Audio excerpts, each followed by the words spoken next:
पूर्वी एशिया देशों में व्यापार करने के लिए चार्टर के द्वारा ईस्ट इंडिया कंपनी को भारत में ये चार्टर के द्वारा मतलब यह प्राप्त हुआ कि वहाँ पर व्यापार करके जो है अपने देश की तरफ में। लेकिन आज सभी लोग विदित है कि इस देश की तत्कालीन परिस्थितियाँ ऐसी थी कि जो है उनको ऐसा लगा कि न केवल हम यहाँ पर एक व्यापार और शासन तंत्र ही हम एक शासन सत्ता को भी प्राप्त कर सकते हैं। तो जैसा कि आप लोग को विदित है 1757 के प्लासी के युद्ध में उन्होंने तत्कालीन परिस्थितियों में विजय प्राप्त करके इसके बाद धीरे धीरे अपनी शक्तियों को प्रसारित करते हुए संपूर्ण भारत में सत्ता को अपने हाथों में ले लिया। इसके बाद जो है बाद देश की इंडियन कंपनी को खत्म करके शासन सत्ता ब्रिटिश शासन के हाथों में आ गई। हमारे देश के शहीदों ने जो है बहुत सारे लोगों का अपना अपना आज़ादी को कराने का अलग अलग तरीका था। कोई धर्म जलता था, कोई नरम जलता था, जैसा कि आप सभी लोग जानते हैं असहयोग आंदोलन सभी ने और आंदोलन एवं भारत छोड़ो आंदोलन के माध्यम से हम सभी को एक जो है आज़ादी प्राप्त हुई और 15 अगस्त 1947 को हम लोग आज़ाद हुए। मित्रों, जैसा कि हम सभी लोग जानते हैं कि शासन सत्ता के बाद हमने अपनी स्वयं की शासन प्रणाली स्थापित किया, फिर भी परिस्थितियाँ ऐसी नहीं है कि जो है हमने सब कुछ प्राप्त कर लिया है। आज की अगर हमने अपने आसपास के क्षेत्रों में देखें, हिंदुस्तान चारों ओर से जो है शत्रु दोनों देशों से घिरा हुआ है। आज की परिस्थितियाँ ऐसी हैं कि न केवल हमें युद्ध के क्षेत्रों में भी बल्कि चीज़ों में हमें अभी और प्रयास करने की जरूरत आवश्यकता है। तो इनके साथ मैं चंद्रानंद साहब अपनी बातों का विराम देना चाहता हूँ कि वो पथ क्या पथिक तपस्या क्या जिस पथ में बिखरे फूल न हो, और नाविक की खैर परीक्षा क्या जिस पथ में बिखरे फूल न हो। जय हिंद, जय भारत। साथियों, बहुत बहुत धन्यवाद राजेश भाई। जैसा कि आप लोग जानते हो कि आज जिस झंडे को हम लोग फहरा करके आए हैं, इसका उद्गम क्या था, इसके पीछे धारणा क्या थी, इसके पीछे लॉजिक क्या था कि हमारे झंडे को नीला रंग दिया गया, झंडे में 3 रंग दिए गए और जबकि झंडे में 4 रंग हैं, लेकिन हम उसको तिरंगा ही क्यों कहते हैं। और ये हमारी सब चीज़ों को हमको जानना चाहिए।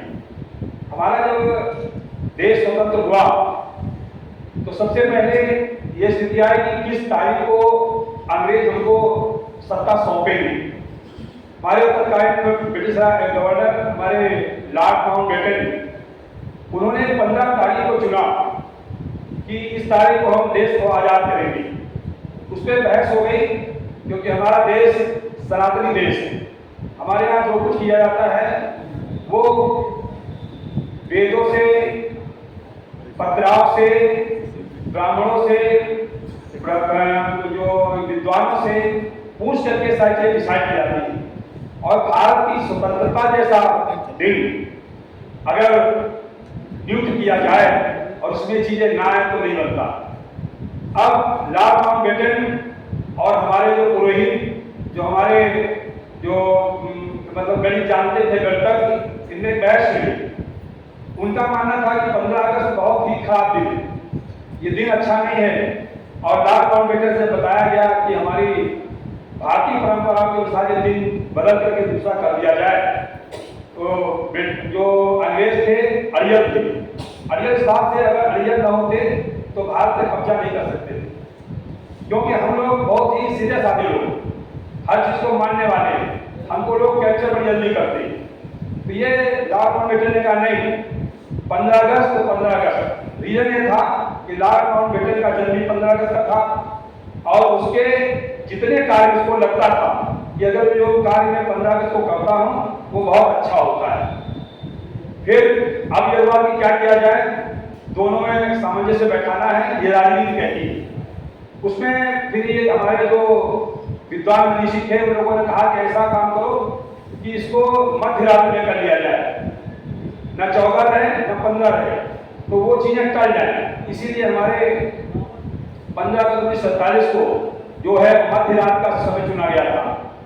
और ये जो हमारे तिरंगे की अवधारणा है, वो तिरंगे की अवधारणा इस बेसिस पर है कि हमारे 3 रंग हैं, पहला हरा, सफेद और केसरिया। केसरिया हमारी शौर्य, बहादुरी, दृढ़ता का प्रतीक है। सफेद रंग हमारी शांति का प्रतीक है, जिसके लिए भारत को जाना जाता है। कहा भी गया है ना कि वो एक गांधी जी के लिए एक कविता है हमारे बीच में कि साबरमती के संत तूने कर दिया कमाल। ये कविता आपने सुनी होगी, पूरी नहीं कहूंगा, ज्यादा लंबा हो जाएगा। तो ये साबरमती के संत ने लाठी बंदूक कुछ नहीं चलाई थी, एक डंडा सहारा था, सामाजिक समझता सोच थी कि हमको किस तरीके से हमको आजाद कराना है, जिससे कैजुअलिटी कम हो, लोग हताहत कम हो, हमारा काम भी हो जाए। तो वो चीज हमारी शांति को दर्शाती है। आज पूरा विश्व इसी पर चल रहा है, कहीं भी हो। अभी आप देखिए ऑपरेशन सिंदूर हुआ, इसमें राष्ट्रपति अमेरिका के शांति पुरस्कार पाने के लिए वो कैसे प्रचारित कर रहे हैं कि हमने शांति करा दी, परमाणु युद्ध से रोक दिया। तो ये गांधी जी की जो अवधारणा है शांति, उस पर पूरा विश्व चल रहा है और पूरे विश्व में गांधी जी की मूर्तियां स्थापित हो रही हैं, लोग इसी धारणा पर चल रहे हैं। तो हमारे झंडे का जो दूसरा स्वरूप है वो सफेद है। सफेद इस बात को दर्शाता है कि चाहे कितनी भी परिस्थितियां विपरीत हो, चाहे जितना भी कठिन समय हो, लेकिन हम हमेशा शांति से सारा काम करते हैं। हमारा हरा रंग संपन्नता का प्रतीक है कि हमारे, चूंकि हमारा देश कृषि प्रधान देश है, ये मध्य दोआब का क्षेत्र जो है बहुत उपजाऊ है। जितना इधर उपजाऊ है उतना पहाड़ी क्षेत्र हरा भरा है। वहाँ फलों की बेल्ट है और यहाँ अनाज की बेल्ट है, क्योंकि अब जीवन मनुष्य का अनाज से चलता है, इसलिए ये संपन्नता का प्रतीक हमारा झंडा है। इस वजह से हमारे झंडे के 3 रंग दिए गए जो हमारे जीवन से बहुत अच्छे तरीके रिलेट करते हैं, इसीलिए इसको नाम दिया गया तिरंगा। कि अगर आपका मन, आपका तन, आपका जीवन तिरंगे के समान रहेगा तो हमेशा खुशहाल रहोगे। आई बारी हमारी चक्र की, चक्र भी हमारा बौद्ध धर्म से प्रभावित है, क्योंकि हमारा देश सनातनी है, हमारा देश सभी धर्मों को मानने वाला है और सभी धर्मों को समान सम्मान देने वाला है। बुद्धिज्म हमारे भारत से निकल करके पूरे विश्व में छाया हुआ है। इसको भी देखा गया, ये हुआ कि उसके जो चक्र को लिया जाए, जो अशोक के स्तंभ सारनाथ में लगा हुआ है, उसके चक्र को हम लोगों ने लिया और उसको अपने झंडे के बीचों बीच में स्थापित किया, उसको अपने झंडे का हृदय बनाया। उसका भी एक लॉजिक है, उसमें 24 तीलियां हैं, 24 तीलियां हैं और आपके पास 24 घंटे हैं। इसका मतलब ये है कि आप, और उसका रंग नीला है। समुद्र को आपने देखा होगा, उसका रंग नीला होता है, उसमें अच्छा बुरा कुछ भी समाहित हो जाए तो सबको इजाद कर लेता है। और जो पानी, बरसात, धूप ये सब आती है, ये समुद्र के पानी की वजह से ही कंट्रोलिंग है। अगर वो समुद्र का पानी ना हो, इतनी गर्मी होगी हम झेल नहीं सकते। अगर समुद्र ना हो तो पानी नहीं हो सकता, तो कुछ भी नहीं हो सकता। इसलिए हमारे नीले रंग को लिया गया और हमारे तीनों को लिया गया। उसी वजह से लिया गया कि आप 24 घंटे अनवरत भारत के लिए सोचें, अपने लिए सोचें, अपने परिवार के लिए सोचें और इसकी समृद्धि के लिए हमेशा उन्नत रहे। क्योंकि ये आज़ादी हमारी परिपाटी से मिली हुई है कि जहाँ पर जब गोली किसी की चली होगी तो उसने ये नहीं देखा होगा कि इस भाई की छाती सामने आ रही है, इस माँ का जो है बच्चा सामने आ रहा है, किसकी कोख उजड़ रही है, किसका भाई जा रहा है, किसकी जो पति जा रहा है। इन सब चीज़ को याद करते हुए आज का दिन जो 15 अगस्त 1947 हमको हमारे पूर्वजों ने स्वतंत्रता दिलाई, उसके लिए हम लोग उन लोगों का बहुत बहुत अभिनंदन, आभार और सम्मानपूर्वक जो उनको श्रद्धांजलि अर्पित करते हुए आज हम लोग यहाँ पर इकट्ठे हुए हैं और अपनी बातों को रख रहे हैं, उनको याद कर रहे हैं। वैसे साथ में चाहूँगा कि हमारे बीच में हमारे सुमित भाई हैं, आगे और अपने गुजरात से हम लोगों को अवगत कराएंगे।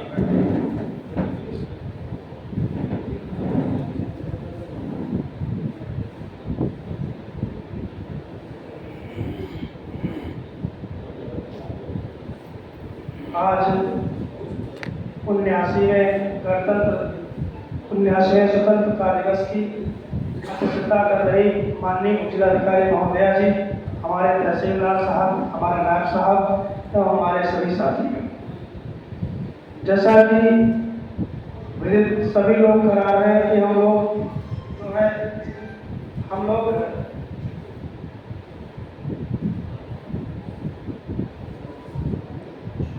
जो है ये त्यौहार बड़ी ही शांति और सौहार्द के साथ मना रहे हैं और कुछ चंद पंक्तियां हैं जो समर्पित हैं।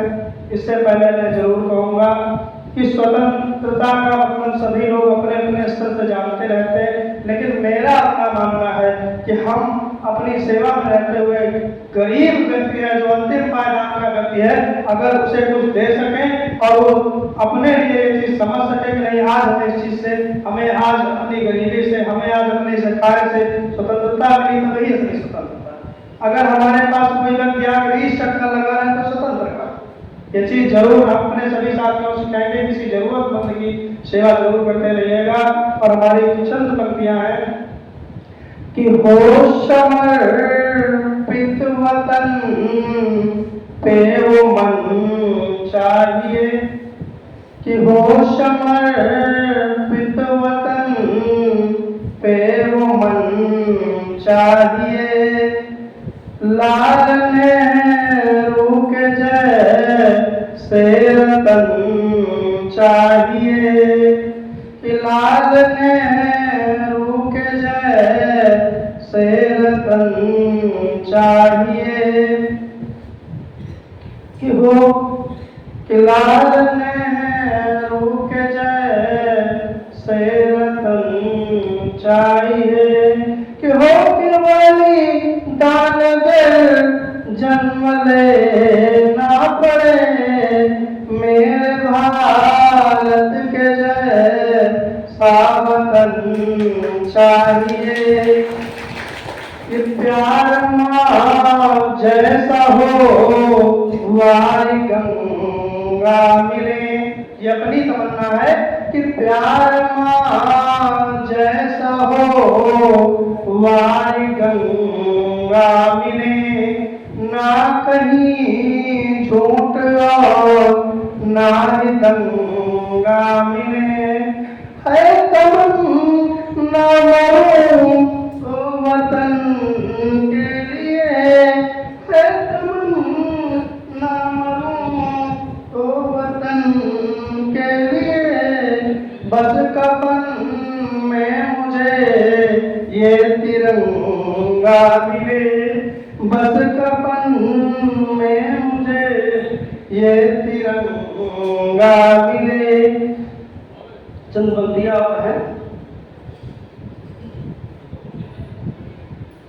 कि चंदन है इस देश की माटी, तपोभूमि हर ग्राम, कि चंदन है इस देश की माटी, तपोभूमि हर ग्राम है, कि हर देवी की प्रतिमा बच्चा बच्चा नाम है, कि हर बाला देवी की प्रतिमा बच्चा बच्चा नाम है, कि हर शरीर मंदिर सा पावन हर मानव कार्य है, हर शरीर मंदिर सा पावन हर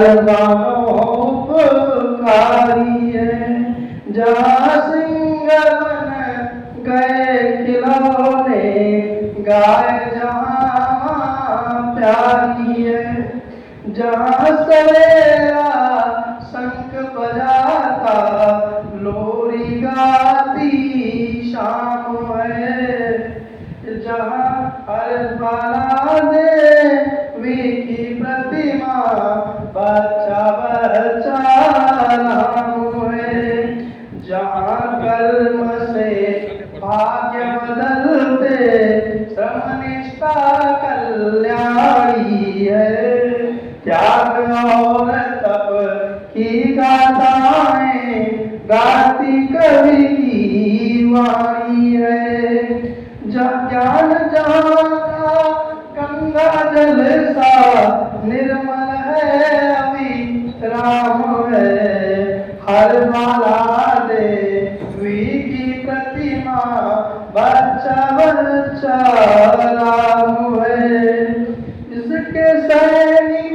समर भूमि में गाया करते गीताएं, जहाँ खेत में हल के नीचे खेला करती सीताएं।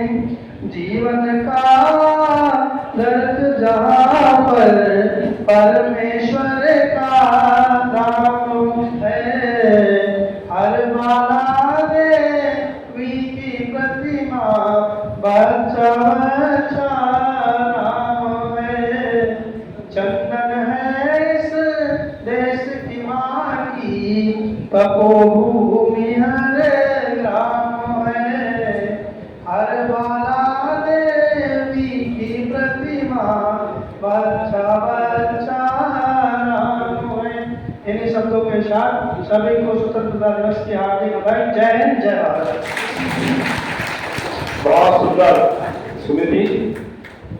मैं इसी कड़ी में चाहूंगा कि हमारे बीच में शशांक हमारे बीच में बैठे हैं। शशांक भाई हमें बहुत युवा है और बहुत ही ऊर्जावान है। आज के बारे में कुछ शब्द कहें शशांक भाई।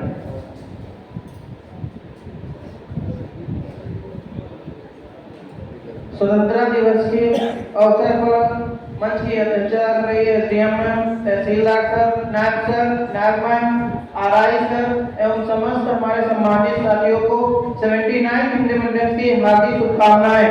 आप सभी के सामने मैं एक छोटा संगीत प्रस्तुत करना चाह रहा हूँ।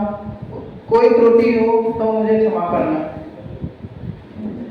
दिल दिया है जान भी देंगे, दिल दिया है जान भी देंगे, मेरा कर्मा तू मेरा धर्मा तू, तेरा सब कुछ मैं मेरा सब कुछ तू, हर करम अपना करेंगे, ऐ वतन तेरे लिए, ऐ वतन तेरे लिए, दिल दिया है जान भी देंगे, ऐ वतन तेरे लिए, ऐ वतन तेरे लिए, हर कर्म अपना करेंगे, हर कर्म अपना करेंगे, तू मेरा कर्मा तू मेरा धर्मा, तू मेरा अभिमान है, ऐ वतन महबूब मेरे, तुझ पे दिल कुर्बान है, हम जिएंगे और मरेंगे, ऐ वतन तेरे लिए, दिल दिया है जान भी देंगे, ऐ वतन तेरे लिए, ऐ वतन तेरे लिए।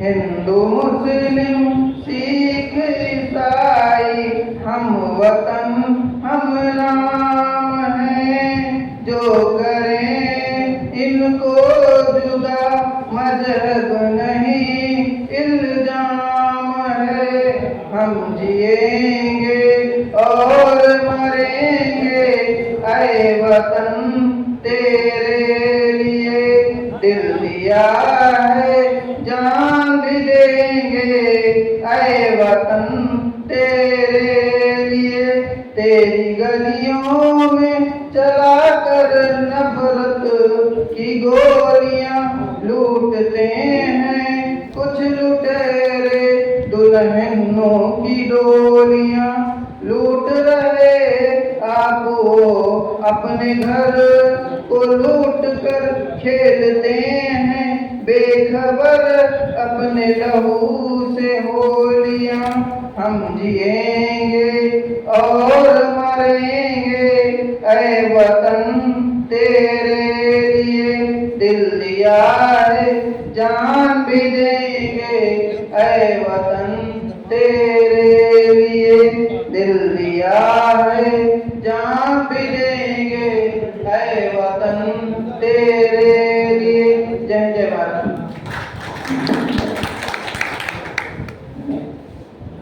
बहुत बहुत धन्यवाद। बचाओ हमारी बहनों में भी कुछ बहनें बैठी हुई हैं जिनको अच्छा बोल रही है। उसमें हमारे मोनू यादव मंच पे आवे और अपने विचार को व्यक्त करें। और बहनें बोल लेती हो, बोलना चाहें तो अपना नाम दे दें, क्योंकि कौन कितना बोल लेता है तो पता नहीं चला। सर का आदेश हुआ है, जितनी हमारी साथी हैं बहनें हैं ये सभी जरूर बोले। अपनी लाइन पूरी कर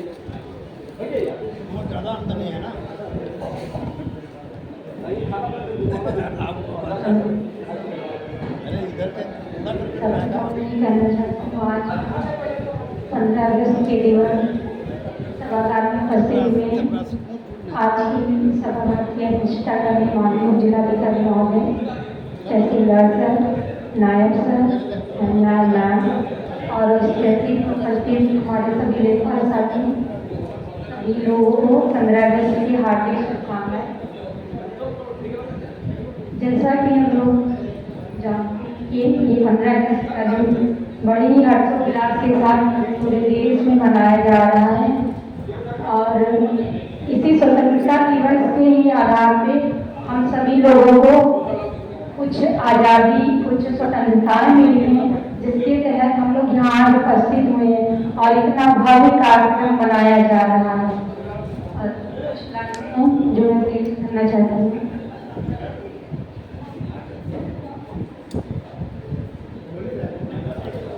विजयी विश्व तिरंगा प्यारा, झंडा ऊंचा रहे हमारा, हम सब मिलकर गीत गाएं और स्वतंत्रता दिवस मनाएं। दो सलामी इस तिरंगे को जिससे हम सबकी शान है, सिर हमेशा ऊंचा रखना जब तक शरीर में जान है। जय जय भारत।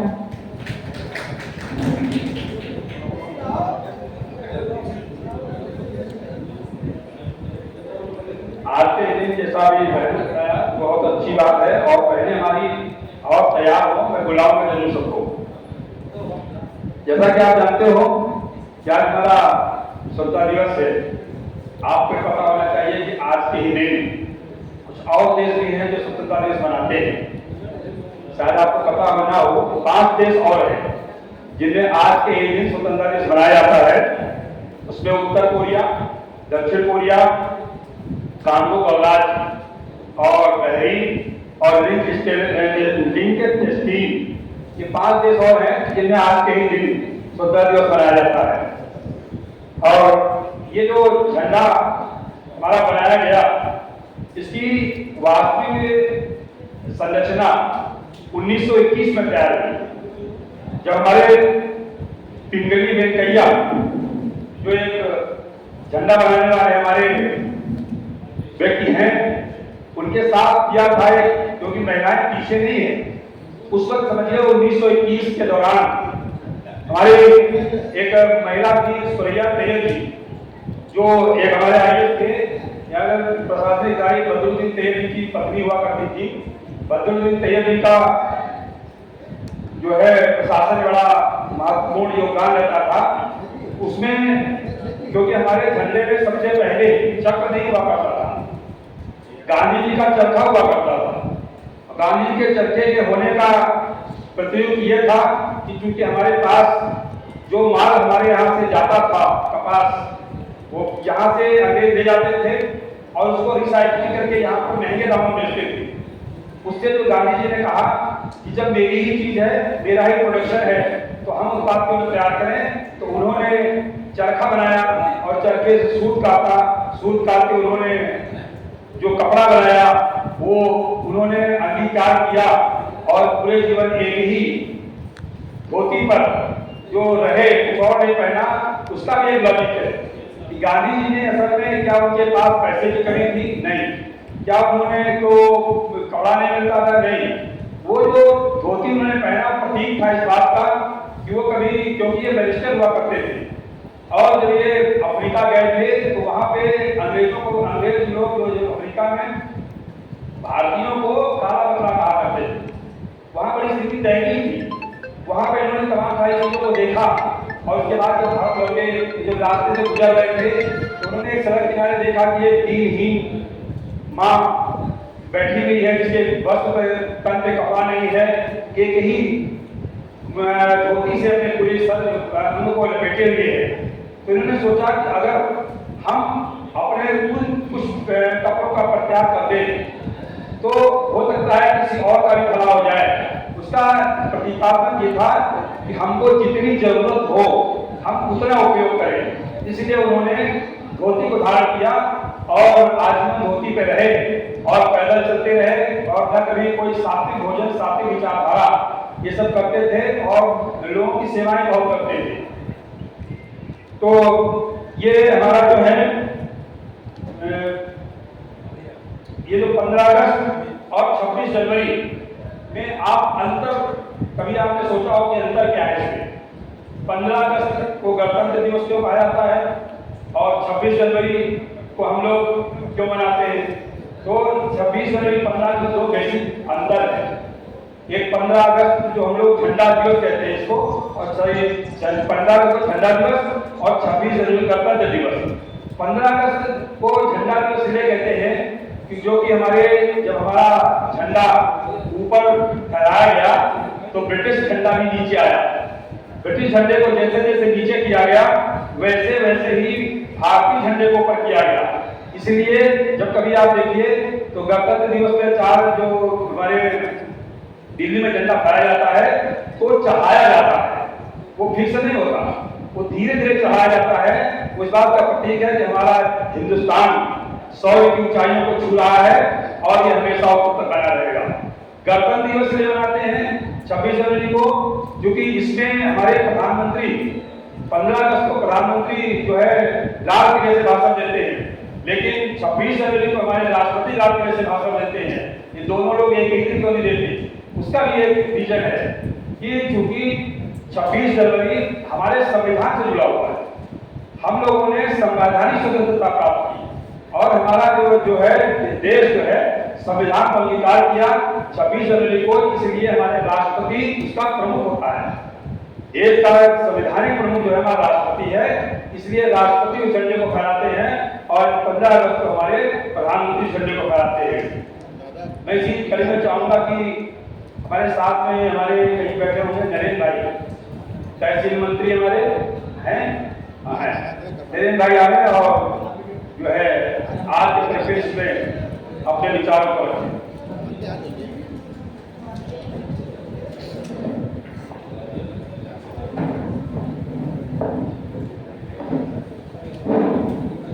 धन्यवाद संचालक महोदय। आज के इस कार्यक्रम की अध्यक्षता कर रही तहसील हसनगंज की उपजिलाधिकारी महोदया, आदरणीय तहसीलदार महोदय, नायब तहसीलदार महोदय, उपस्थित समस्त राजस्व निरीक्षक, हमारे लेखपाल साथी, सर्वप्रथम मैं आप सभी को इस तहसील सभागार में उपस्थित समस्त साथियों को 15 अगस्त की हार्दिक शुभकामनाएं देता हूं। साथियों, आप सुबह से सुन रहे हैं और ज्यादातर चीजें आप समझ लेते हैं। कहते हैं ख्वाहिशों से नहीं गिरा करते हैं फूल झोली में, ख्वाहिशों से नहीं गिरा करते हैं फूल झोली में, इसके लिए साग की दाल को हिलाना पड़ता है। केवल ख्यालों से नहीं बनेगा भारत, इसके लिए अपने हिस्से का भारत बनाना पड़ता। साथियों, जब हम लोकतंत्र की बात करते हैं, बाबू की बात जायज हो लेती है, क्योंकि अगर ओहदा बड़ा होता है तो बकवास भी सुनी जाती है। साथियों, जैसा हैं कि ये लोकतंत्र, हम एक लोकतंत्र में जी रहे हैं और लोकतंत्र को सफल होने का केवल एक ही कारण है, दूसरा कोई नहीं। लोकतंत्र में मैं शब्द नहीं होता। जिस व्यक्ति के अंदर मैं है वो लोकतंत्र का पोषक हो ही नहीं सकता। लोकतंत्र में हम शब्द होता है, मैं शब्द नहीं होता। मैं शब्द जिस डिक्शनरी में मैं शब्द है, जिस मैं शब्द को जो मानता है वो लोकतंत्र का पोषक नहीं हो सकता। लोकतंत्र का पोषक वही है जो हम शब्द को मानता है। साथ हो सकता है इसमें से बहुत से लोग हमारे विचारों से सहमत ना हो, मैं बहुत ज्यादा बधाइयां नहीं देता। अगर सफल भारत बनाना है तो आपको अपने आसपास के समाज को देखना होगा। लोकतंत्र की मर्यादाओं को, सामाजिक रिश्तों के ताने बाने को तैयार करने के लिए समाज में शिक्षा की अलग जवानी होगी। इसमें से बैठे हुए बहुत से हमारे साथी ऐसे होंगे जिनकी पहली ही पीढ़ी साक्षर होगी, पहली ही पीढ़ी शिक्षित होगी। हो सकता है इसमें से हमारे कुछ साथी ऐसे भी हों जिनके माता पिता पढ़े लिखे ना हो। मैं भी उसी श्रेणी में हूं। आप अपने आसपास देखिए, आप कुछ मत करिए। जैसा कि हमारे सभी साथी कहते हैं कि अंतिम पावदान तक पहुंचाना है, वो तो हमारी लोकतांत्रिक मर्यादाएं हैं, लोकतंत्र का नियम है, पहुंचना ही चाहिए। लेकिन कभी आप अपने आसपास देखिए, एक बच्चा आप ढूंढ लीजिए अपने आसपास का, जिस प्रदेश में आप रहते हैं, आपके आसपास गांव जवान में, घर परिवार में कोई एक बच्चा ढूंढ लीजिए जो लगता हो कि पढ़ने के लायक है लेकिन वो पढ़ नहीं पा रहा है। आप उसका सहयोग करिए, उसको शिक्षित बनाने में सहयोग करिए। जिस दिन वो अपना संबंध किताबों से जोड़ लेगा, उसे हमें लोकतंत्र, राष्ट्र, संप्रभुता ये कुछ समझाने की जरूरत मंचों से नहीं पड़ेगी, वो सब अपने आप समझ जाएंगे। प्यारे साथियों, इस स्वतंत्रता दिवस में पूरे देश में बड़े ही हर्षोल्लास के साथ मनाया जा रहा है। हम भी मना रहे हैं, आप भी मना रहे हैं। ज्यादा कुछ नहीं कहना चाहता हूं मैं बोलने से थोड़ा बचता हूं क्योंकि हमारा ट्रैक रिकॉर्ड बहुत अच्छा नहीं है। मैं इस 33 सभागार में 5 बार खड़ा हुआ और 3 बार मुझ पर कार्यवाही हुई, इसलिए ज्यादा कुछ न कहते हुए आप सभी को स्वतंत्रता दिवस की हार्दिक शुभकामनाएं देते हुए मैं नरेंद्र सिंह यादव आप सभी को दोबारा हार्दिक शुभकामनाएं देता हूं। जय हिंद, जय भारत।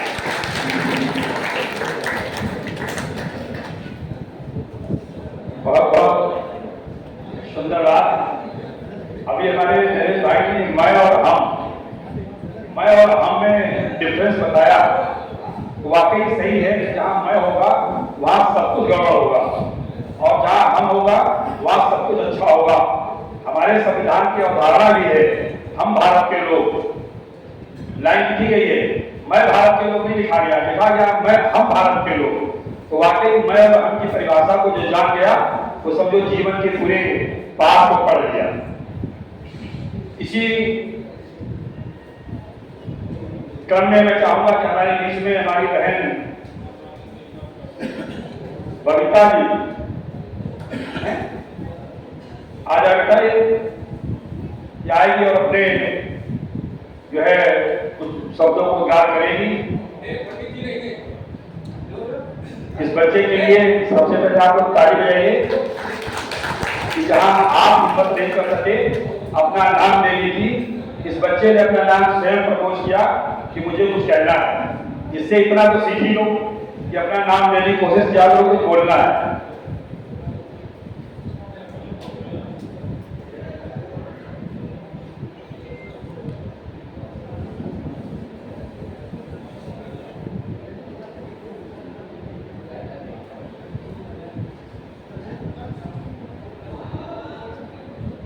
मुख्य अतिथि आदरणीयगण और मेरे सभी अधिकारी, आप सभी को हमारी तरफ से स्वतंत्रता दिवस की हार्दिक शुभकामनाएं।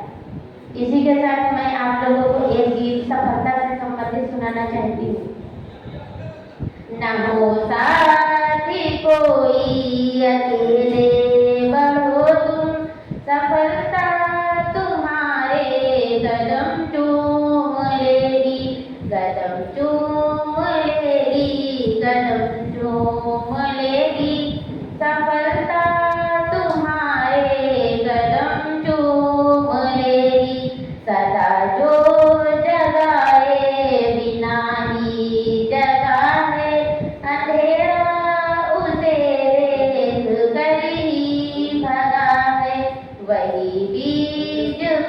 पावन गुना जिसे था गुना क्या किसी के उगा है अगर उग सको तो उगो सूर से तुम अगर उग सको तो उगो सूर से तुम सफलता तुम्हारे कदम चूम लेगी चढ़ चूम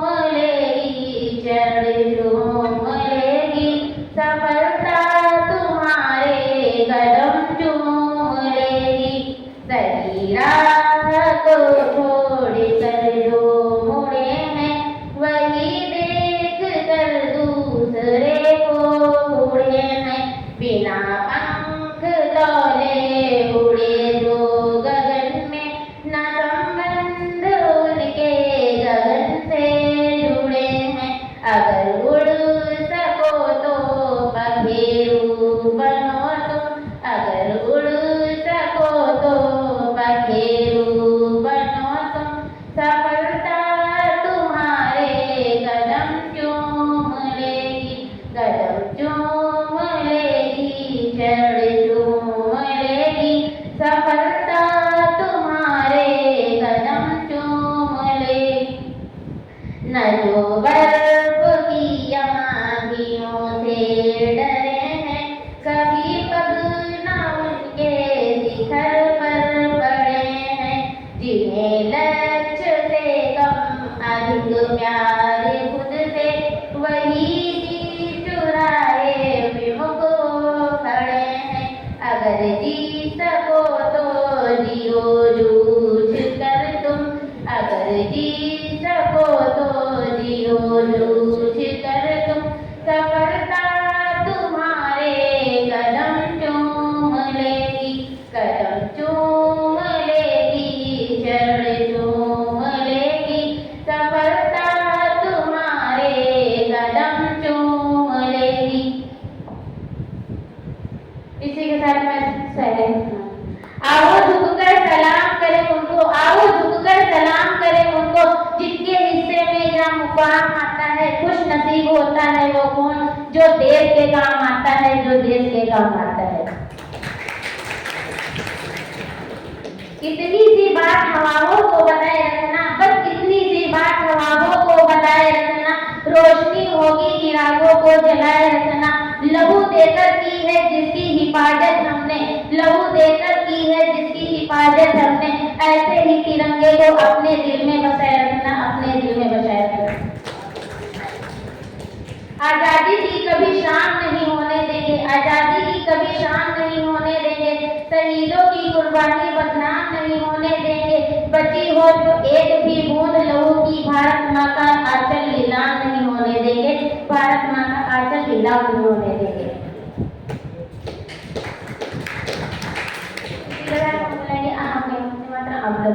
वंदे वंदे भारत माता की भारत माता की धन्यवाद। बहुत सलाम इस छोटी बच्ची के जो है हिम्मत को जो इस मंच तक आई और उसने अपने ज्ञान को दिया।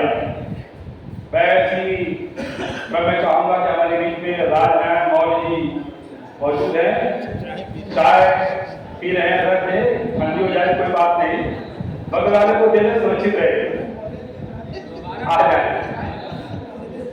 आ जाओ चाय बगल दो सुरक्षित रहे।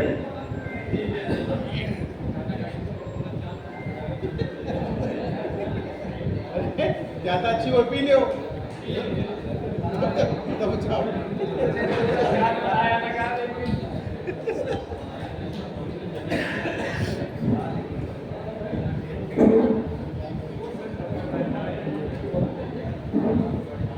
सम्मानित वैश्य को प्रणाम करता हूँ सभागार में उपस्थित सभी का हार्दिक स्वागत अभिनंदन करता हूँ। आज स्वतंत्रता दिवस आप सभी लोग बड़े हर्षोल्लास के साथ मना रहे हैं पूरा देश मना रहा है आज़ादी का पर्व है और सभी लोग आज़ाद हैं। देश हमारा आज़ाद हुआ 15 अगस्त 1947 को लेकिन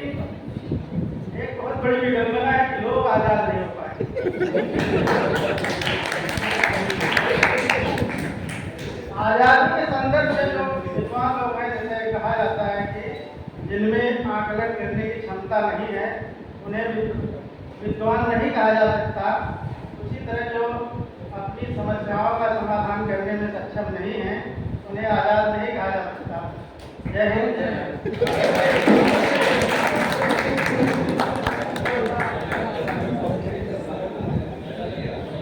राज भाई कुछ विशेष चीज जरूर बता देते हैं और बहुत अच्छी बात है।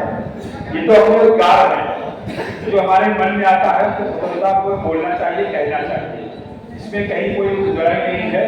और उन्होंने जैसे अगर कार्य स्वतंत्र नहीं हो पाए तो हकीकत यही बात है कि आज अगर बैठे हैं हम लोग, अगर एक आदमी कहता कि मैं भी बोलूंगा तो वाकई लगता सब स्वतंत्र हो गए।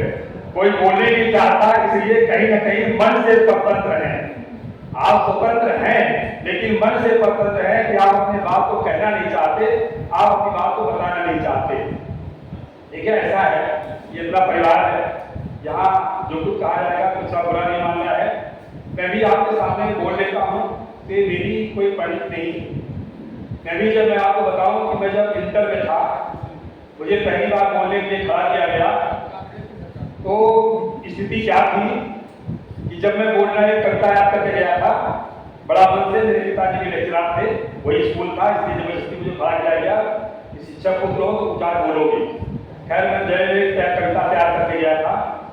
जब मैं कविता शुरू की, जब मैंने पहली पंक्ति पढ़ी तो मेरा बायां पैर जो करने लगा और जब मैंने उसको थामा तो दायां करने लगा और जब मैंने दोनों को थामा तो मैं सारी लाइनें भूल गया।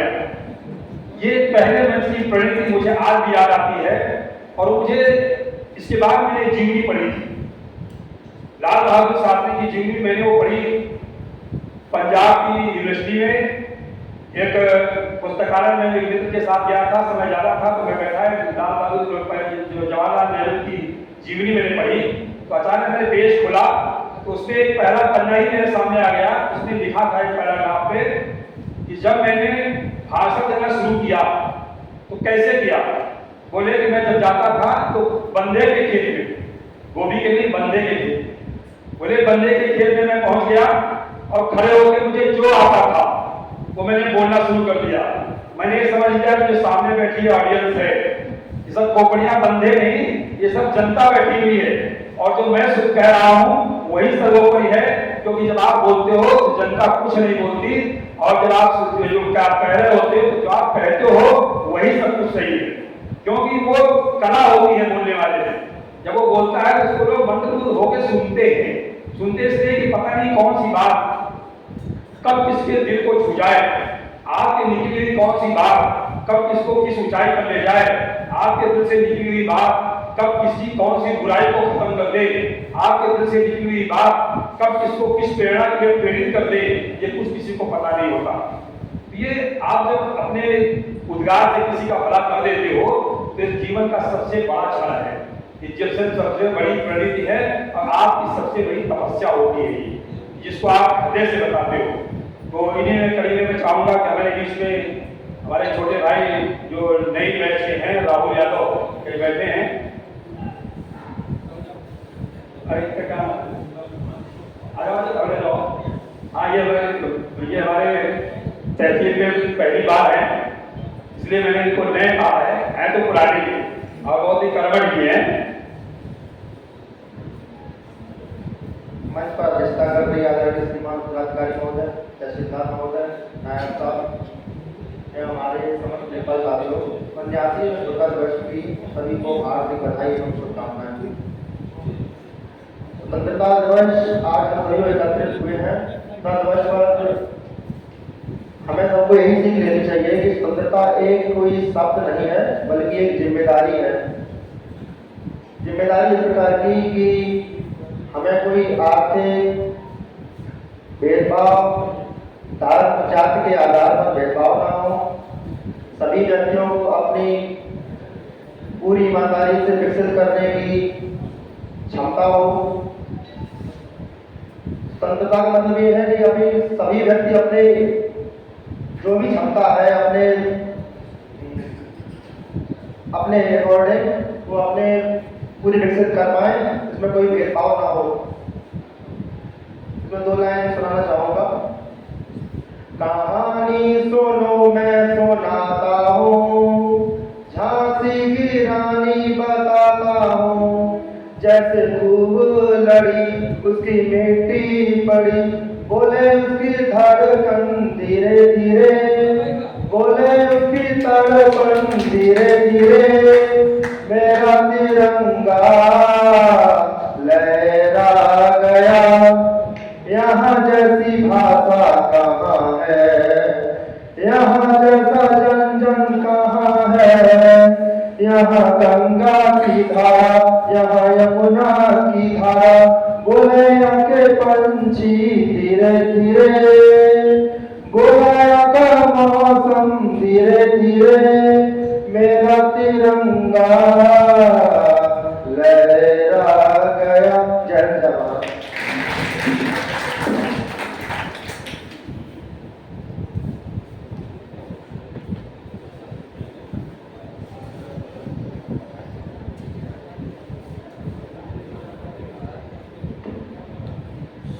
मैं नीचे मंच के अंतिम कड़ी की तरफ बढ़ता हुआ मैं चाहूँगा आलोक यादव हमारे बीच में छोटे भाई मौजूद हैं और वो आगे अपने उद्गार को रखें। आलोक यादव। मंच की अध्यक्षता कर रही परम आदरणीय जिलाधिकारी महोदय, तहसीलदार महोदय, नायब चरणमैन, सभी देखभाल साथीगण एवं राजस्व निरीक्षकगण, सभी को स्वतंत्रता दिवस की ढेर सारी शुभकामनाएं। जैसा कि सबने बताया कि हम ये अपना 79वां स्वतंत्रता दिवस मना रहे हैं, तो हमने जो आज़ादी के 78 वर्ष पूरे किए हैं, वो हमको जो आज़ादी मिली, जिस समय जो आज़ादी के लिए संघर्ष कर रहे थे जो लोग, उन्होंने उस आज़ादी का स्वाद नहीं चखा, क्योंकि वो लोग लड़ते रहे, तो लड़ते संघर्ष करते रहे। उसके बाद कुछ लोग जो आज़ादी में शहीद हो गए, स्वतंत्रता प्राप्त करने के लिए शहीद हो गए, और कुछ लोग जो बचे भी उनकी बहुत ज़्यादा उम्र नहीं बची, तो उन्होंने आज़ादी हमें सौंप के चले गए। वो लोग हमको आज़ादी सौंप के चले गए, उसको कैसे संभालना है, कैसे उसको आगे बढ़ाना है, ये अब हम लोगों के हाथों में है। तो उन्होंने तो ये समझ के, जैसे हम हिंदी साहित्य में नहीं पढ़ते हैं कि वृक्ष कब उन्हें फल रखे, नदी में संचय नीर, परमार्थ के कारणे साधु धरा शरीर, तो अपने उन साधुओं को हम सतत नमन करते हैं आज स्वतंत्रता दिवस के अवसर पर। और हम बहुत ही सौभाग्यशाली हैं कि हमें ये बोलने का मंच मिला, क्योंकि 1 साल हुआ है अभी हम लोगों की नौकरी को। इससे पहले हम लोगों ने बेरोजगारों का जीवन दिया है, तो वो जीवन भी देखा है, कैसे एक छोटे से कमरे में, एक छोटे से तखत पे हम अपना उसी पे पढ़ना, उसी पे सोना, और कैसे अपना समय काट दिया उसी पे। 6 साल 7 साल, कोई 10 साल मेहनत करता रहा। तो ये मंच बहुत संघर्षों के बाद मिला है, इसके लिए मैं बहुत आभार प्रकट करता हूँ अपने माननीय मंत्री जी का, जो उन्होंने हमको बोलने के लिए यहाँ पे बुलाया। और एक तो आज़ादी के समय लड़ रहे थे जो हमारे शहीद, अभी हाल में ही एक और हमारे देश के साथ बहुत बुरा हादसा हुआ पहलगाम में, तो अपने पहलगाम के सभी शहीदों को हम सशक्त नमन करते हैं। और उसकी प्रतिक्रिया में जो हमारा ऑपरेशन सिंदूर हुआ, उसके सभी वीरों को हम बहुत सशक्त नमन करते हैं।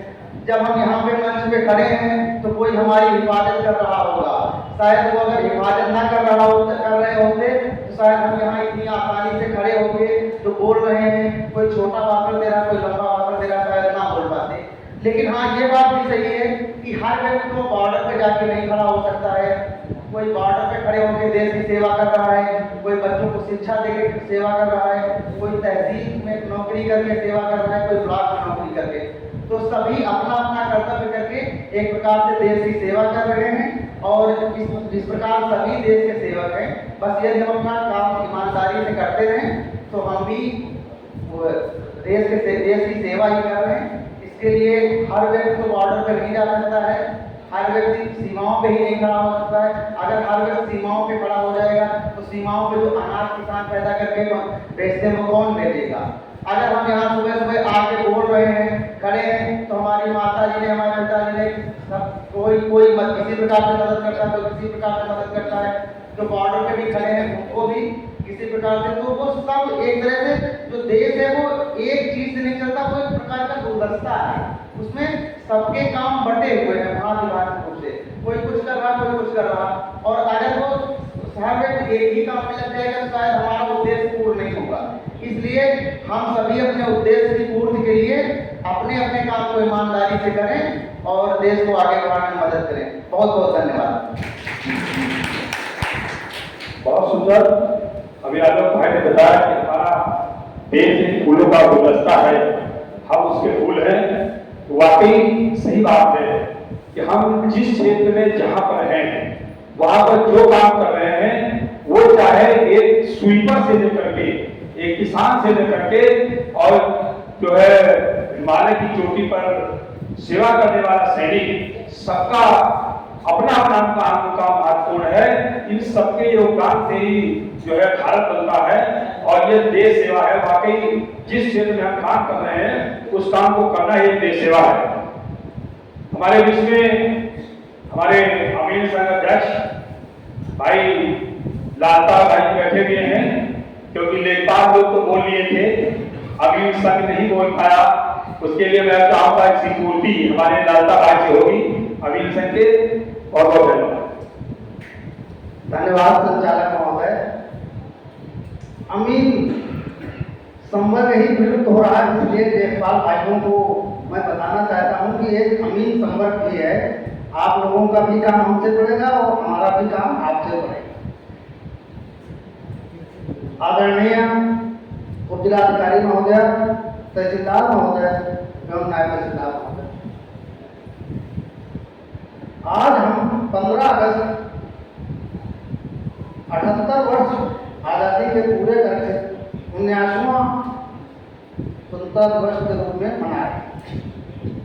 साथियों, यह एक अमर शहीदों को भावभीनी श्रद्धांजलि देने का और उनके सुख दुख को नमन करने का बहुत महत्वपूर्ण दिन है। हम लोग केवल आजाद पूरी सुख सुविधाओं का लाभ ले रहे हैं, हम लोगों को उनके कष्टों का कोई एहसास नहीं है। और अगर कोई कार्य का बोझ पड़ता है तो उसमें ये लगता है कि बहुत बड़ा हम कष्ट झेल रहे हैं। ऐसा नहीं है। आप अपने कार्य करने की क्षमता को बढ़ाइए और हमारी सच्ची श्रद्धांजलि, हमारी कर्मठता, ईमानदारी से दिए गए दायित्वों, उच्च अधिकारियों के आदेशों की अवहेलना न करना, यही हमारी देश के शहीदों को परम श्रद्धांजलि होगी।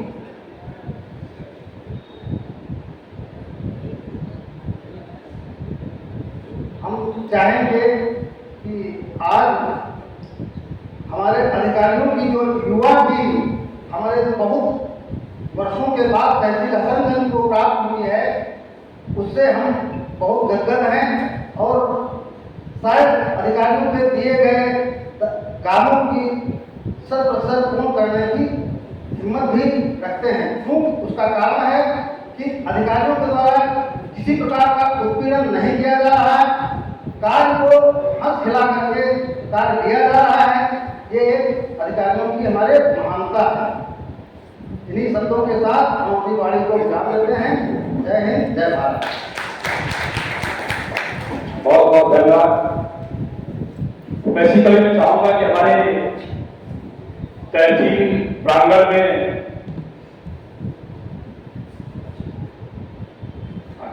ठीक है, बहुत बहुत धन्यवाद। हमारे बीच में हमारे स्टाफ मेंबर जी आ गए हैं। मैं चाहूंगा आप अपनी बात को रखें। पहले परिचय जरूर बता दें अपना, क्योंकि आपके नाम को मैं नहीं जानता। राकेश कुमार शुक्ला जी हैं, आपकी बात को रखेंगे। जिलाधिकारी महोदय, तहसीलदार साहब, नायब तहसीलदार, आज स्वतंत्रता दिवस में आपके सामने हमको बोलने का मौका मिला। हम सभी को बधाई देते हैं और उसको बुलाते हैं। वो पेड़ नहीं जिसमें डाली न हो, वो बाग नहीं जिसमें हरियाली न हो, और वो खेत नहीं जिसमें कभी खाली न हो। धन्यवाद। इसी कड़ी में मैं उस तरफ जा ही रहा था, तो शुक्ला जी आगे, अच्छी बात है, बहुत अच्छी बात। मैं चाहूंगा पार्टी दादा बैठे हुए हैं, आप भी आए और अपने विचारों को रखें।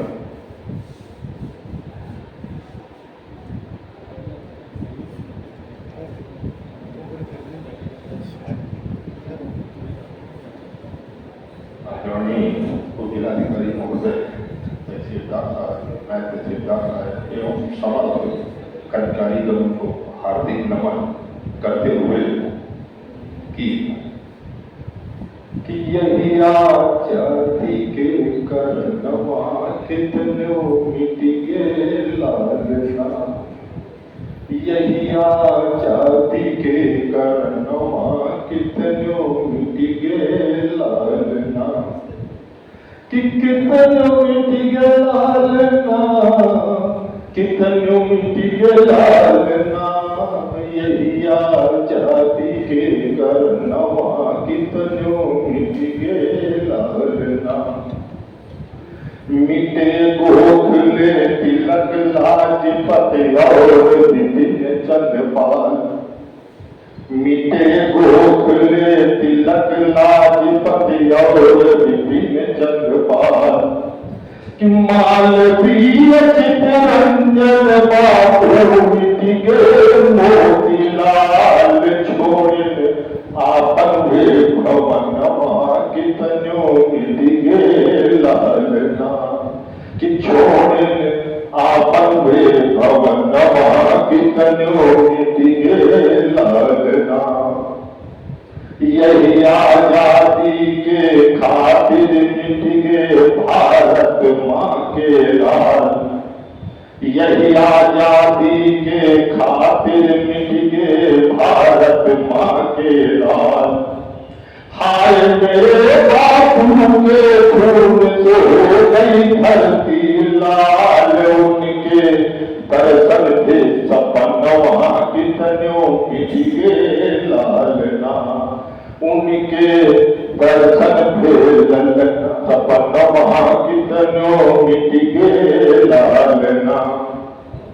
यही आजादी के खातिर मिट गए वीर भगत बलधारी, हैं आजाद आजाद रहेंगे, हैं आजाद आजाद रहेंगे, शेखर ने ललकारी झूलई फांसी के झूलनवा कितनो मिट गए लालना, झूलई फांसी के झूलनवा कितनो मिट गए लालना।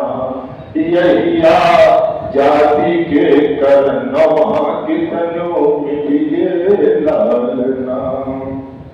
4 लाइनें और। पूरे विश्व में मेरा हिंदुस्तान महान है, क्यों? क्योंकि हिंदुस्तान में जो हुआ वो विश्व में कहीं नहीं हुआ।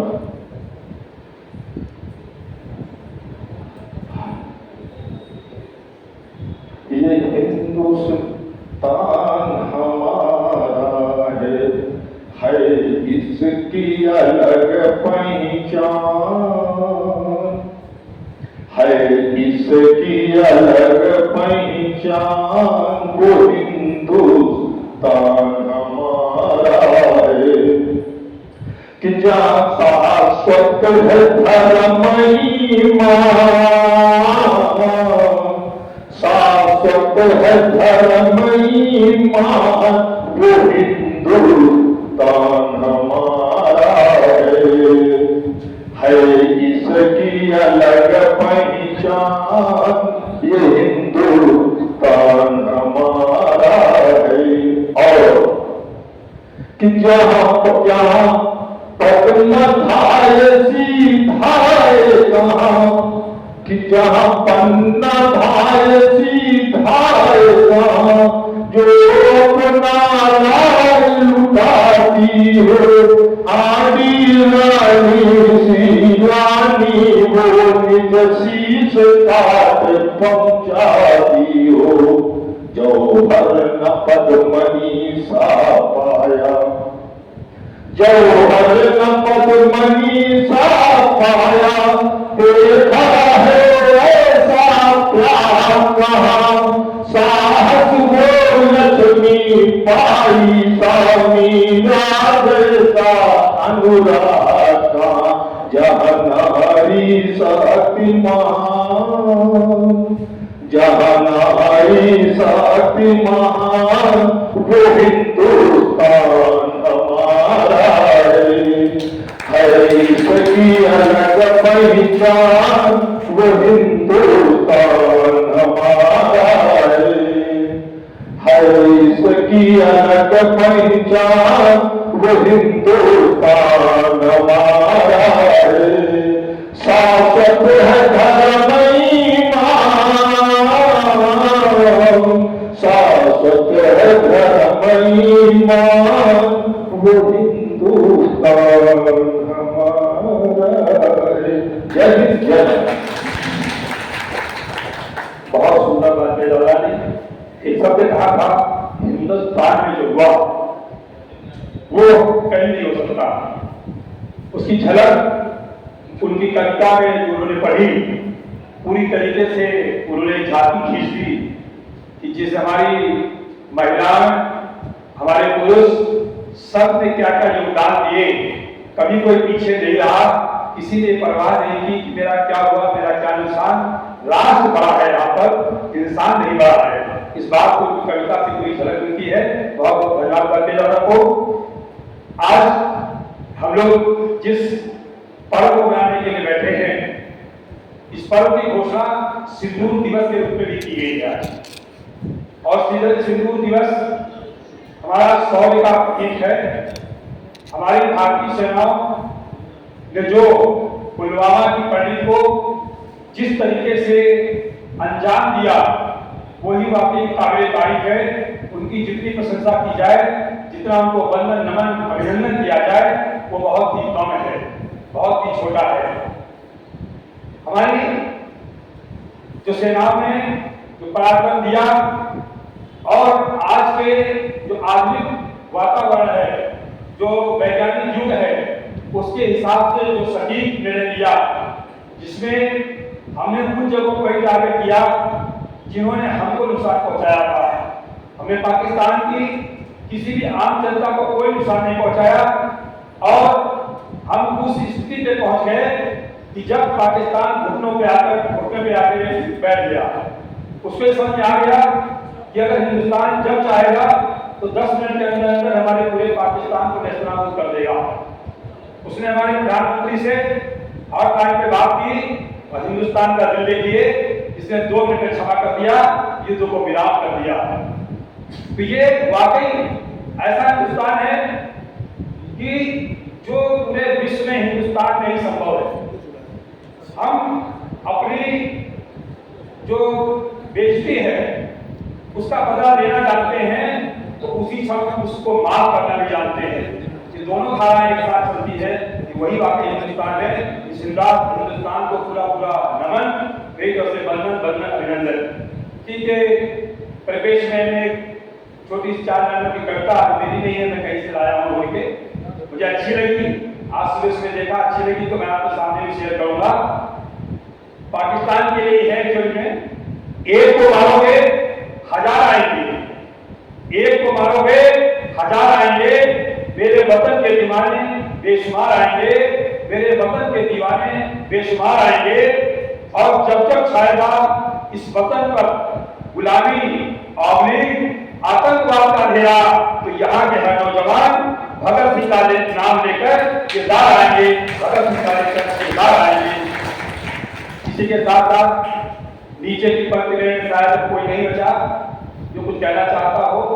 मैं मंच की तरफ चलूंगा क्योंकि ये हमारा मंच आज जो सुशोभित है वाकई हमारे लिए गौरव का विषय है।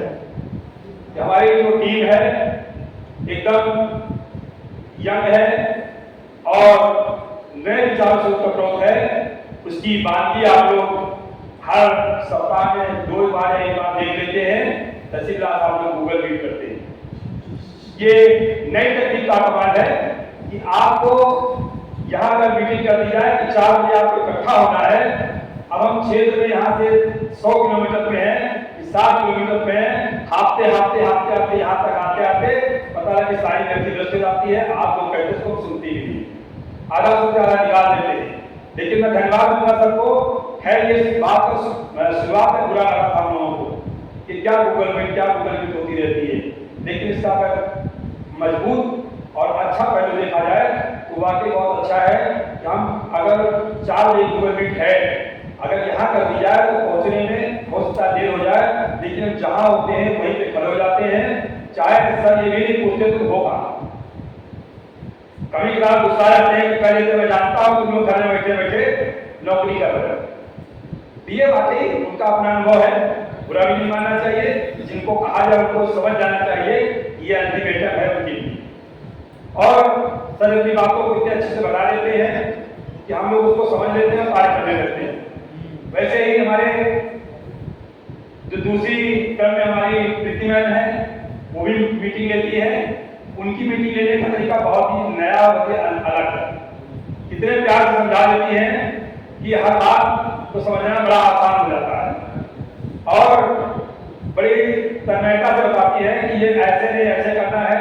कल ही बता रही थी, हम लोग गूगल मीट थे, मैं तो यहाँ से चला था, आधे रास्ते में चलता सुनता चला गया था क्योंकि मुझे भी जल्दी यही पहुँचना था, तो शायद यहाँ मीटिंग होती तो न पहुँच पाता। गूगल मीट थी इसलिए अपने समय से पहुँच भी गया था और मीटिंग पूरी अटेंड करनी थी। तो ये वाकई नई टेक्नोलॉजी है और नई टेक्नोलॉजी कमाल भी है। इसमें जब सर हमारे सदन में हुआ करते थे तो नई टेक्नोलॉजी की वजह से एक दिक्कत भी हो गई थी, एक एक्सीडेंट भी हो गया था।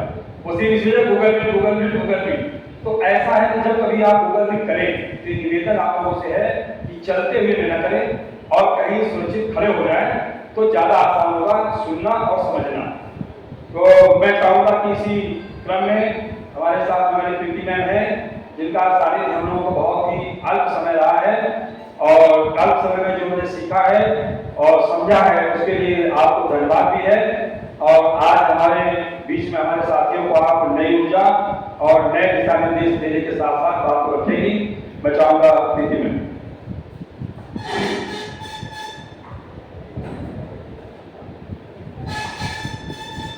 रिस्पेक्टेड SGM, तहसीलदार सर, नायब साहब और उपस्थित तहसील के सभी कर्मचारीगण, आप सभी को सर्वप्रथम स्वतंत्रता दिवस की शुभकामनाएं। आज के दिन आप सभी ने बहुत अच्छी बातें बताई। शशांक शेखर ने बहुत अच्छा गीत सुनाया, बहनेश जी ने भी बहुत अच्छा कविता सुनाई, यहाँ पे राहुल ने, राम नायक जी ने बहुत अच्छी बातें बताई कि किस तरह से हमें आज़ादी सिर्फ थाली में परोस की नहीं मिली है, उसके लिए कितना हमारे महापुरुषों ने जो बलिदान दिए हैं उन बलिदान को हमने याद किया उनके माध्यम से। और खासकर जो है आज संचालक महोदय ने बहुत अच्छी बातें बताई शुरू से ही कि 15 अगस्त 26 जनवरी में क्या अंतर है। बेसिकली बहुत लोगों को हमें नहीं पता होता है कि हम 15 अगस्त को ध्वजारोहण करते हैं और 26 जनवरी को ध्वजा फहराते हैं, नहीं समझ पाते लोग, अंतर बहुत लोगों को आज भी नहीं पता। कैसे उन्होंने बताया कि किस तरह से हमारे देश में गांधी जी ने काल का प्रारंभ किया और भी बहुत सी इन्होंने बातें इतनी सब कुछ शुरू से बताते आ रहे हैं कि इन्होंने हमारे लिए स्कोप कम कर दिया है कि हम आगे क्या बोले। और बेसिकली मैं आज जो है एब्सेंट जो है जो लोग यहाँ पे उनके लिए बोलना चाहूँगी कि राजस्व विभाग में हमारे पास स्ट्रेस काम की कमी नहीं है, हमारा जीवन बहुत व्यस्त है, आज की लाइफस्टाइल सबको पता है। इसमें अगर हम एक दिन ऐसा निकाल पाते हैं जिस दिन हम कोई अपनी खुशियाँ सेलिब्रेट कर पाते हैं तो उसमें पार्टिसिपेट जरूर करना चाहिए। जो नहीं आए हैं वो दुख की बात है कि वो आज आए नहीं है, उसकी इम्पोर्टेंस को समझ नहीं रहे हैं। आज का दिन राष्ट्रीय पर्व क्यों कहा जाता है, ऐसे बोलना चाहूँगी कि हम दिवाली, होली, बकरीद मनाते हैं अलग अलग धर्मों पर, इसको राष्ट्रीय पर्व कहा जाता है क्योंकि ये राष्ट्रीय पर्व इसलिए है कोई भी धर्म जाति से जुड़ा नहीं है। हम ये पर्व एक सिर्फ इंडिया ने भारतीय होकर के मनाते हैं, भारतीय रूप में स्वयं को देख के मनाते हैं, इसलिए सबसे बड़ा फेस्टिवल हमारे देश का ही है। और बेसिकली अभी एक लेखपाल साहब जो यहाँ बोल रहे थे अपनी पूरी बात शायद कह नहीं पा रहे थे, वो भी उन्होंने आज भी हम गुलाम हैं, कितने भी वो चले गए, उनकी बात मैं पूरी करूँगी कि हम उनका शायद कहने का तात्पर्य ये था कि हम भौतिक रूप से आज अंग्रेजों से हम स्वतंत्र हो गए हैं, लेकिन कहीं ना कहीं हम मानसिक रूप से कुछ कुरीतियों के गुलाम हैं आज भी। तो जो हमारा संविधान कहता है, संविधान इसलिए बना है कि हमें उसने कुछ अधिकार दिए हैं, कुछ कर्तव्य कर्तव्य दिए हैं और उन्हीं कर्तव्यों अधिकारों के माध्यम से कुरीतियों को खत्म करने की सलाह दी गई है।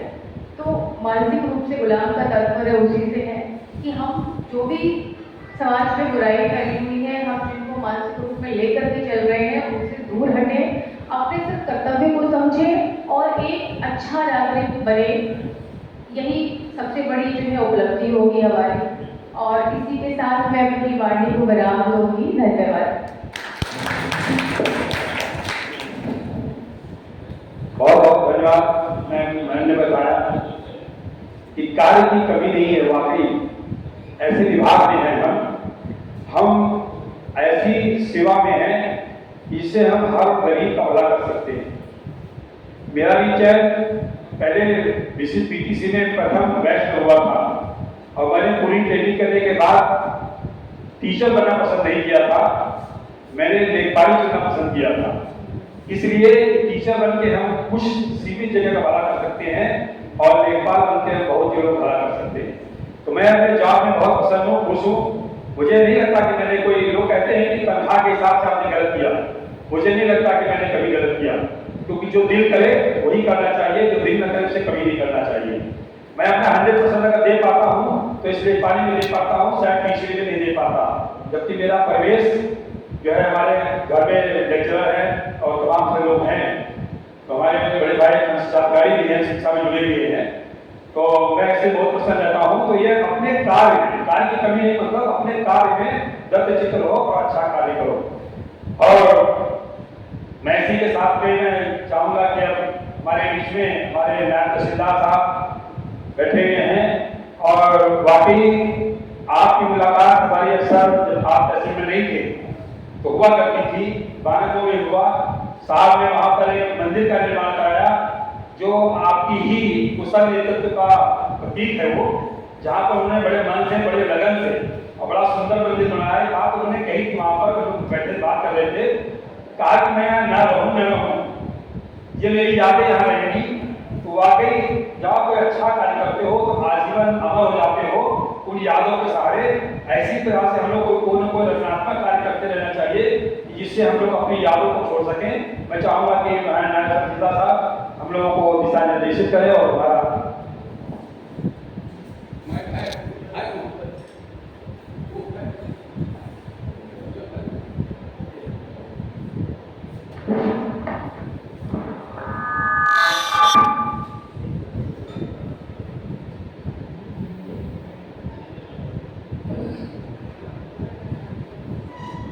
आज के इस कार्यक्रम की अध्यक्षता कर रही हमारी आदरणीय जिलाधिकारी महोदया, आदरणीय तहसीलदार महोदय, मेरी छोटी साथी तहसीलदार महोदया और मेरे तहसील के कर्मठ जुझारू और जिम्मेदार कर्मचारी अभिमन्य साथी, आप सभी को स्वतंत्रता दिवस की हार्दिक शुभकामनाएं।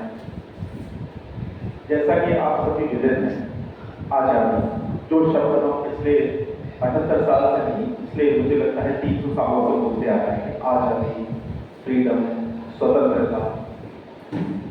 हमें बहुत अनुभूति करनी है आजादी की।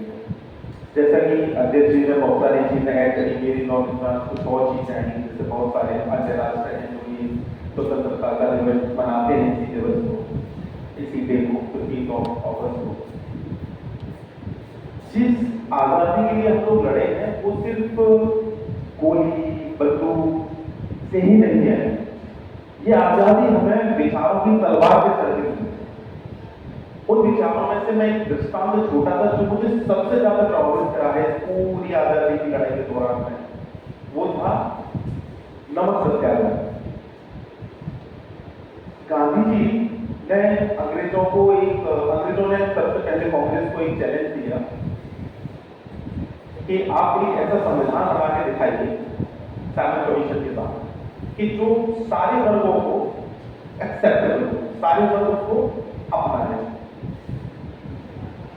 तो श्री मोतीलाल नेहरू जी को ये जिम्मेदारी दी गई और उन्होंने उसे 3 महीने में ड्राफ्ट करके एक अच्छा संविधान समक्ष प्रस्तुत कर दिया।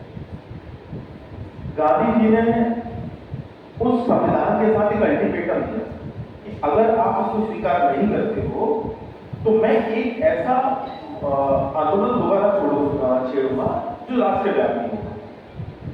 चीजें कह देना आसान होता है, बहुत आसान होता है, हम लोग भी कह सकते हैं। गांधी जी एक दिन बड़े चिंता होते थे और साबरमती में अपने आतंक नारे घूम रहे कि अंग्रेजों ने ऐसा किया नहीं है, मुझे पूरे देश को दोबारा बांध रहा है, तो मैं ऐसा क्या करूं, ऐसी क्या चीज हो सकती है जो हर व्यक्ति को छू जाए, वो क्या होगा? और यहीं पर गांधी जी महान हो जाते हैं। कोई व्यक्ति ऐसे ही महान नहीं हुआ, उसके विचारों की अभिव्यक्ति, उसको कैसे लोगों के सामने ला रहा है, वो उसे महान बनाता है। तो गांधी जी ने नमक को छोड़ा, नमक जो हम सबकी प्लेट पर आता है, वो व्यक्ति जो धर्म से ना हो, जाति से ना हो, वर्ग से ना हो, लेकिन नमक से जरूर जुड़ता था। और उस समय नमक पर काफी प्रतिबंध थे। नमक का दरोगा भी आप लोगों ने पढ़ा होगा, मैं समझ रहा हूँ सब लोगों का चर्चा था, हिंदी मीडियम से जो पढ़े होंगे। तो वो चीज हमें जोड़ी, हमने एक ऐसा आंदोलन खड़ा किया जिसने अंग्रेजों की पुनः जी मिला और हम आजादी के और करेंगे। ऐसे ही एक दूसरा चरित्र है जो मुझे और प्रभावित करता है इसी क्रम में, वो थी सरला देवी चौधरी। उनका जो एक सुल्ताना स्ट्रीम आप पढ़े और चीजें आप देखें तो ये आपको बताएगा कि आजादी किस किस मायनों में देखी जा सकती है। फिर तीसरा चरित्र है डॉक्टर भीमराव अम्बेडकर का। उन्होंने एक और तरीके से आजादी को हमारे सामने रखा। तो आजादी का जो स्लोगन हमारे बोलते हैं वो सिर्फ एक तरीके की आजादी नहीं थी, राष्ट्रीय स्वतंत्रता हमें मिली, लेकिन उसके साथ साथ जिस प्रकार की स्वतंत्रता हो, जैसे हमारे फॉरेन ने भी बोला कि कुछ चीजों में, कुछ मायनों में स्वतंत्र नहीं है, वो मायने भी हमें देखने पड़ते हैं। लेकिन क्या सिर्फ आजादी बोलना ही एक पक्ष है? नहीं, दूसरा पक्ष है, इसी सिक्के का दूसरा पहलू होता है जिम्मेदारी।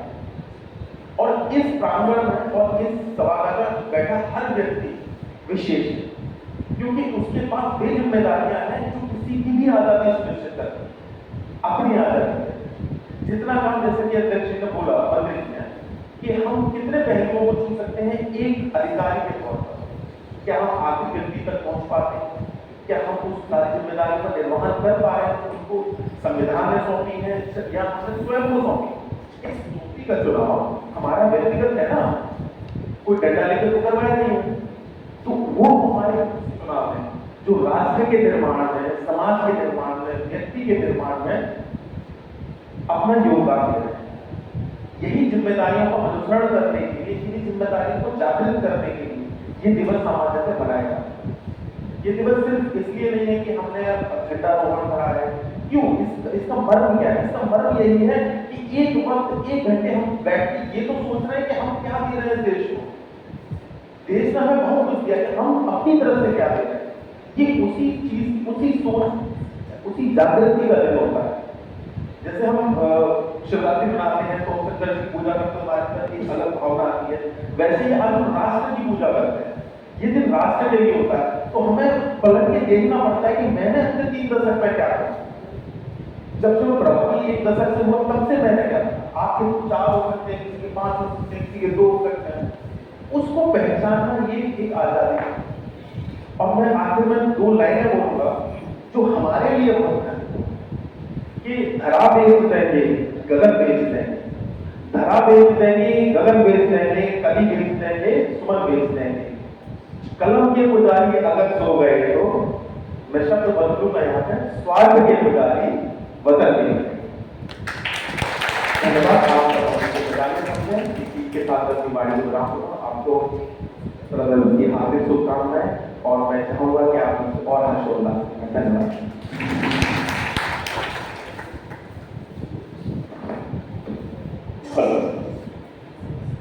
जैसा न्यासन ने भी बताया, हमारी प्रेरणा का स्रोत कहीं ना कहीं होता है। आप जिन चीजों से प्रभावित हुए, वैसे मुझे भी लगता है कि मुझे भी, मेरे भी आदर्श भीमराव अम्बेडकर हैं। उनकी एक लाइन मुझे हमेशा याद आती है कि मैंने किताब में पढ़ा था। एक बार कुछ नेता लोग रात में निकले कि देखें कौन कौन जग रहा है। तो वो पूरी जहाँ सब लोग रहते थे वहाँ पे घूमने लगे, सब सो रहे थे। रात के 12 से 2 का समय था। एक मकान में एक कमरे में चिराग जलता दिखाई दिया। वो लोग वहाँ पहुँचे तो देखा अम्बेडकर साहब लिख रहे थे।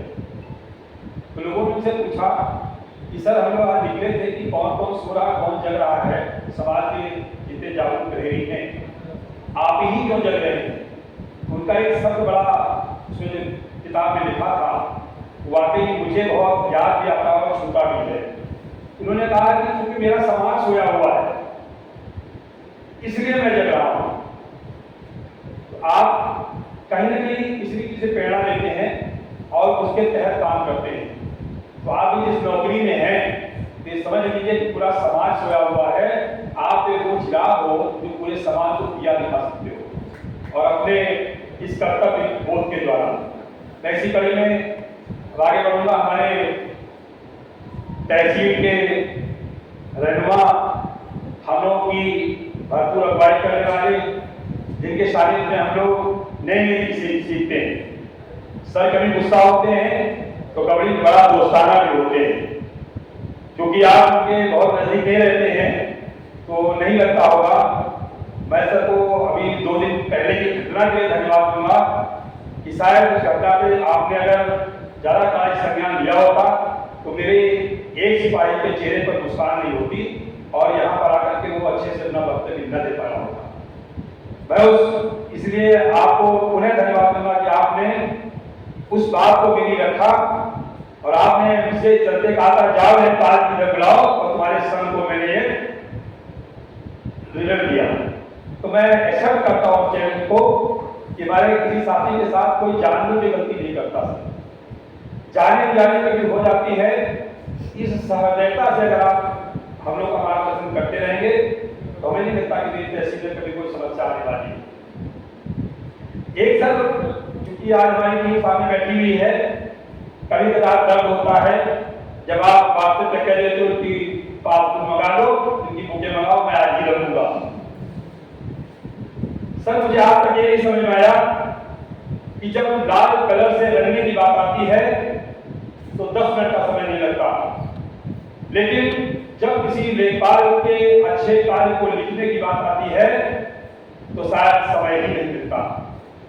मैंने आज तक किसी भी किताब में, किसी भी एंट्री में, किसी भी बुक में, किसी भी अधिकारी के द्वारा 20-22 साल के इतिहास में ये नहीं देखा कि उसने बुला कर ये नहीं दिया हो इलावमेंट की सर्विस मूल्य देता हूँ। प्रमाण पत्र दिए गए हैं, इसके लिए धन्यवाद है। मुझे मंच पर प्रमाण पत्र दिए गए, आप बहुत अच्छे लेखपाल हो, सराहना की गई, लेकिन जो मूल जगह है जहाँ अगर मेरी इस बात को लिख दिया जाता ये बहुत ही अच्छे लेखपाल प्रशंसा के साथ में बहुत अच्छा कार्य किया है इन्होंने, तो मुझे अच्छा लगता। तो ये चीजें भी सर को चाहूँगा, अगर मैं गलत कह रहा हूँ, ये वेदना मेरी है क्योंकि जिला संघ का जिला मंत्री भी हूँ, अपने साथियों की बातों को सुनता भी हूँ।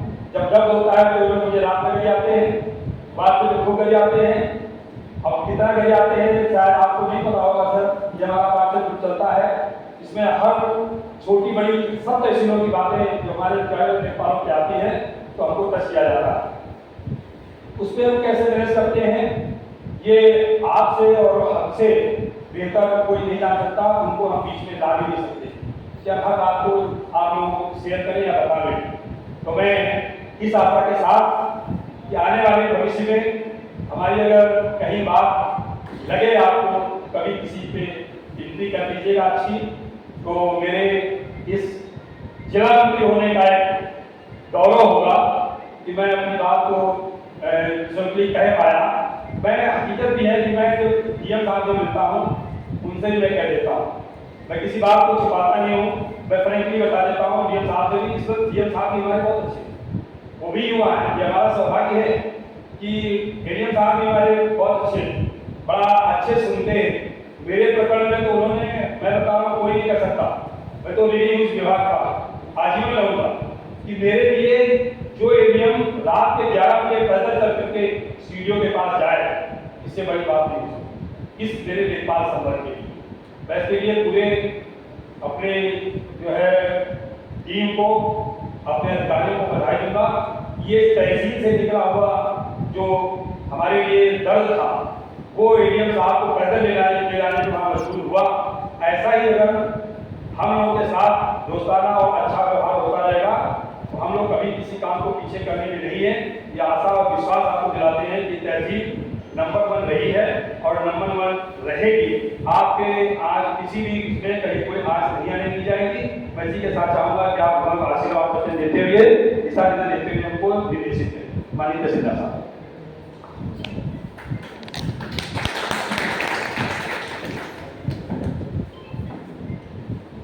आज के इस स्वतंत्रता दिवस समारोह की अध्यक्षता आदरणीय जिलाधिकारी महोदय, हमारे दोनों नायब मेहमान, हमारा संग्रह विभाग, कानून विभाग, हमारे सभी लेखपाल साथी, पुलिस विभाग से आए और समाज के विभिन्न वर्गों से तहसील सभागार में जुड़े गणमान्य व्यक्ति, आज हम लोग स्वतंत्रता के 78 वर्ष और 79वीं स्वतंत्रता दिवस को जहाँ पर मना रहे हैं। बहुत सारे लोगों ने अपने विचार व्यक्त किए, उन विचारों को हम लोगों ने सुना। स्वतंत्रता के बारे में आप लोगों के क्या विचार है उसको समझा, जाना।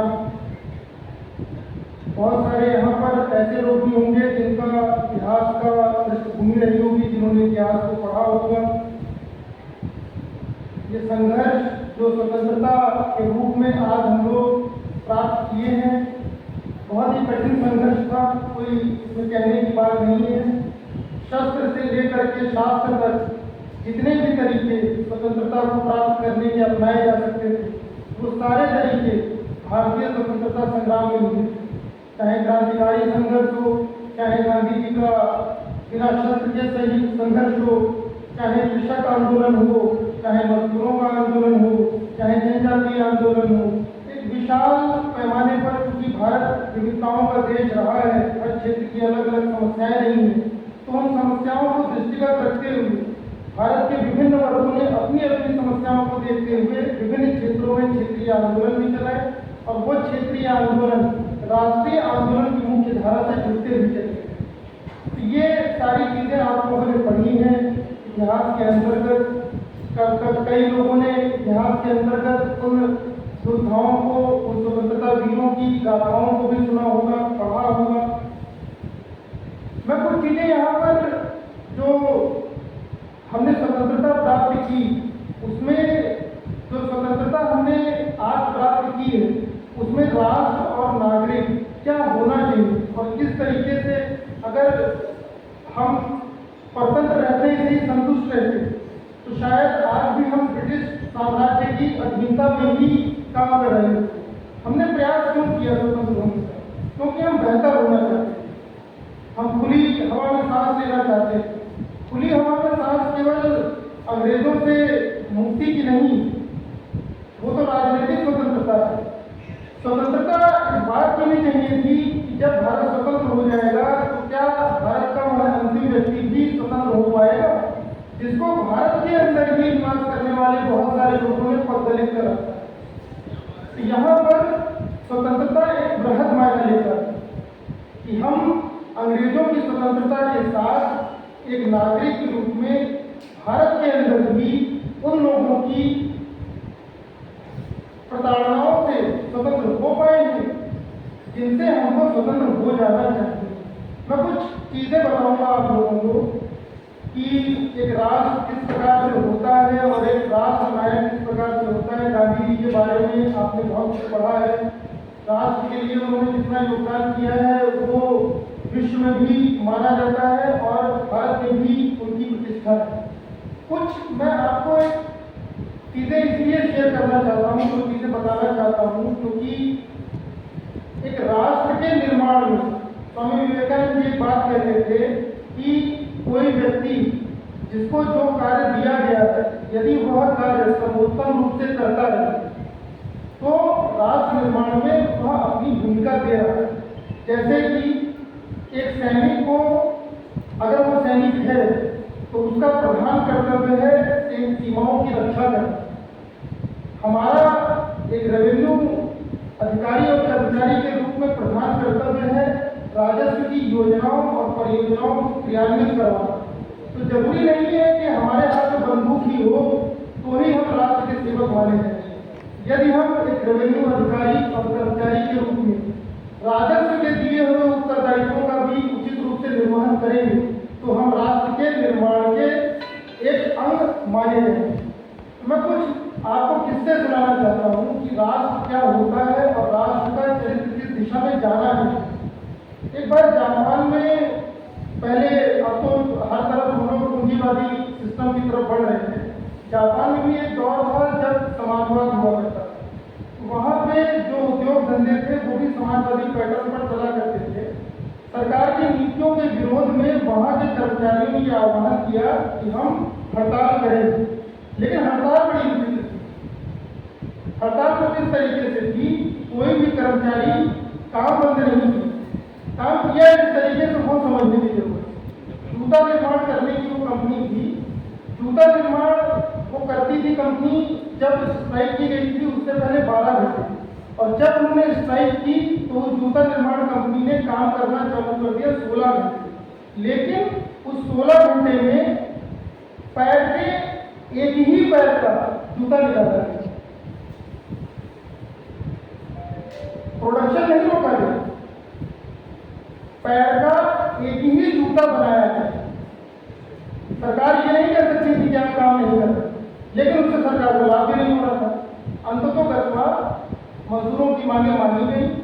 जो वहाँ के तत्कालीन प्रधानमंत्री ने कहा कि ये किस प्रकार की हड़ताल थी, तो वहाँ के जो मजदूर संघ के नेता थे उन्होंने बात करी, हमारी लड़ाई अपनी मांगों को लेकर के, लेकिन हमारी लड़ाई राष्ट्र से नहीं।